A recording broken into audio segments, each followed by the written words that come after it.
از لحظایی که دیدمت دلم هوای تو گرفت. چشمات یه دنیا نور داشت که نیمه جونم رو گرفت. تو خنده هات آرومه مثل صدای بارون، با تو میشه هر سختی تبدیل شه به آسون. نمیذارم بری دلم بهت گیره، این عشق هر روز عمیق‌تر میشه. دنیام تویی، هر جا بری همراهتم. با تو میتونم دوباره باشم خودم.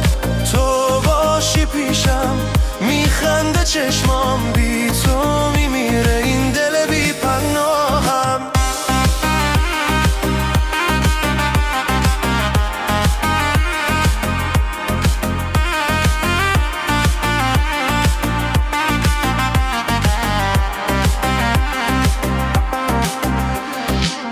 هر لحظه با تو بودم یه رویای تازه است، با تو دل خستم دوباره رو بسازم.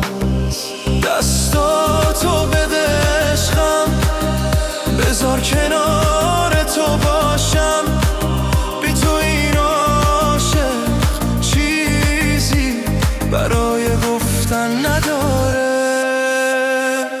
نمیذارم بری دلم بهت گیره، این عشق هر روز عمیق‌تر میشه. دنیام تویی، هر جا بری همراهتم. با تو میتونم دوباره باشم خودم.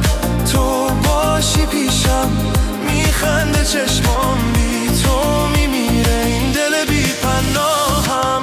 هرچی که میخوامی تویی و بس، با تو میفهمم زندگی یعنی نفس.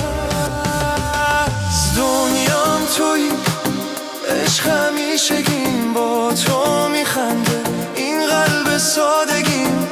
نرو ازم بمون همیشه، بی تو این دنیا بی معنی و بی فریاده.